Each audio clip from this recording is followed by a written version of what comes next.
không bữa.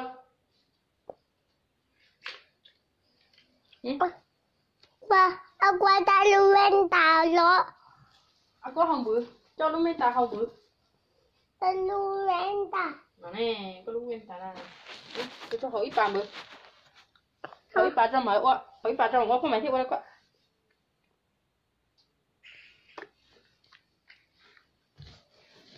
Aqua wanda ko. Aqua wanda ko. Wah. Cho, không phải quá đâu. Aqua wah. Uống nó không?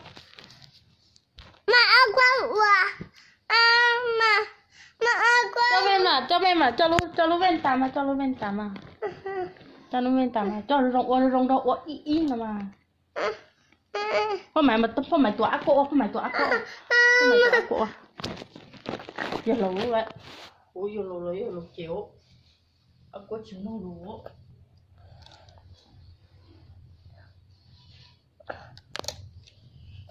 Kupasiu.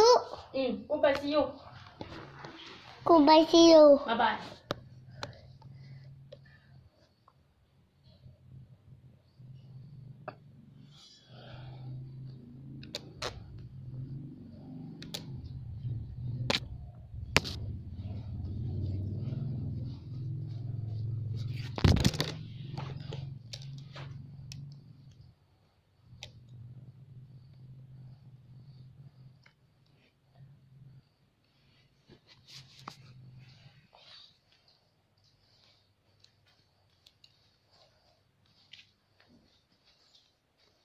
Kupasiu.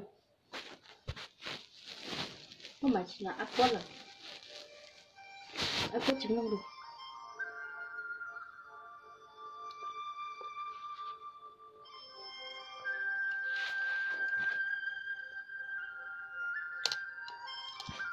Matilda. Nè.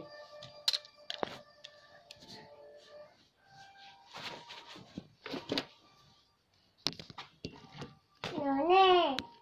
Có thể bà ta lưu lên tàu rồi. Rồi.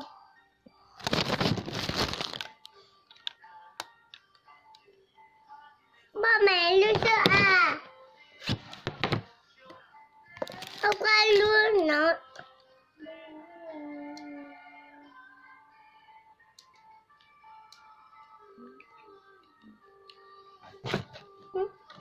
Ba mẹ ta lưu lên tàu.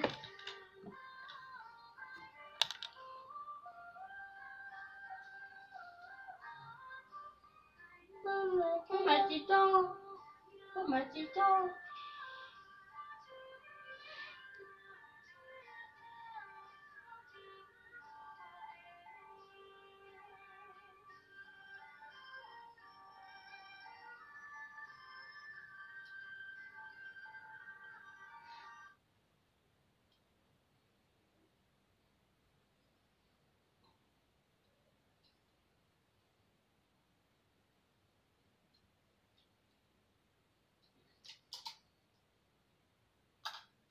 Đã quá rồi.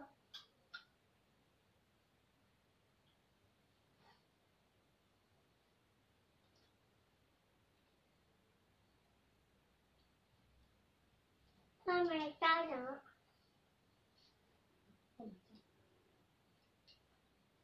Ba mẹ ta nữa. Hỏi cho cậu. Không phải không phải. Ôi nó ngoài biết chị tao đây.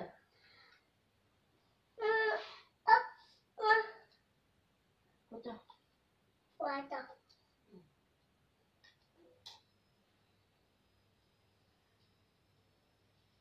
Qua cho lưu lên tàu ra đâu nữa đó.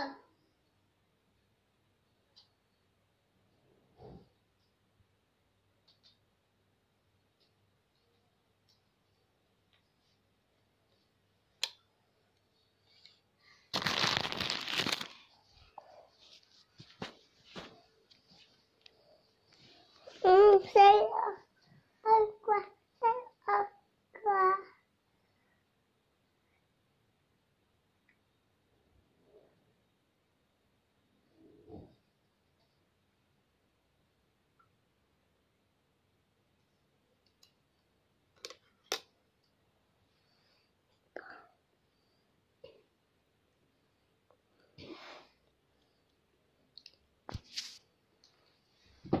Nè.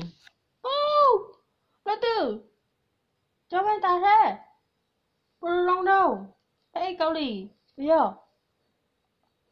Yum. Waduh. Hmm?